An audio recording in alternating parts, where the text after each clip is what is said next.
Halo semuanya, selamat siang. Perkenalkan nama saya Andrew William dari kelas A14331 Administrasi Perkantoran kelas 5. Itu dengan nomor induk mahasiswa 0523844264. Jadi saat ini saya menyampaikan video ini sebagai pemenuhan atas salah satu tugas saya, yaitu tugas kedua dari mata kuliah administrasi perkantoran untuk dapat menyampaikan sehubungan dengan laporan singkat tentang dampak efisiensi anggaran pada sektor pendidikan di Indonesia.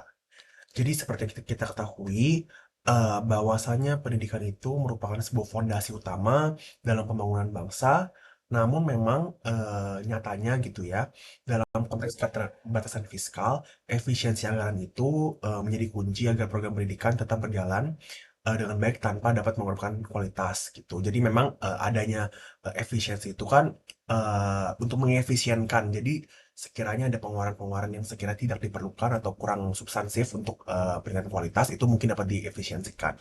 Tuh. Mungkin sebelum saya coba telah lebih lanjut lagi, mari kita bahas terlebih dahulu mengenai apa itu efisiensi anggaran.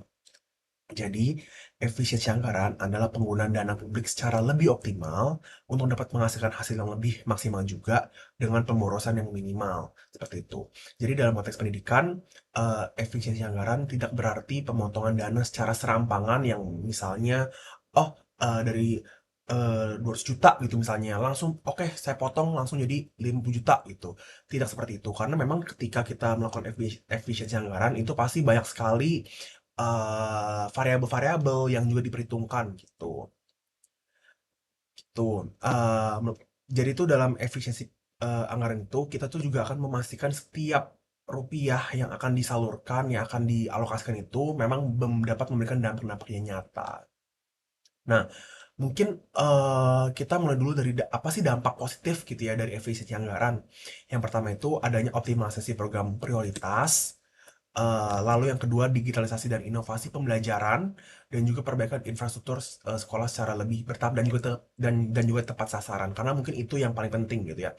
Jadi bagaimana dana itu bisa dialokasikan dan secara efektif untuk mencapai tujuan yang ada seperti itu. Namun daripada dampak positif yang sudah saya sebutkan tadi, memang terdapat dampak dampak negatif juga nih apabila memang tidak dapat dikelola gitu ya dampak negatifnya. Jika efisiensi itu diartikan sebagai sebuah penghematan yang berlebihan, maka bisa muncul dampak seperti mungkin penundaan rekrutmen, minimnya pelatihan dari tendik gitu ya, dan juga rendahnya alokasi riset pendidikan seperti itu. Nah, mungkin saya akan berikan terkait dengan contoh kasus gitu ya. Jadi, mungkin sehubungan dengan program BOS atau mungkin yang, sudah ada dari zaman Presiden Pak SBY itu ya, ada program BOS, Bantuan Operasional Sekolah, adalah contoh nyata di mana efisiensi itu dapat berdampak positif. Karena kan dengan BOS itu adanya pelaporan digital, adanya sistem berbasis kinerja, yang mana pemerintah itu bisa secara real time memantau efektivitas dari penggunaan dana, seperti itu.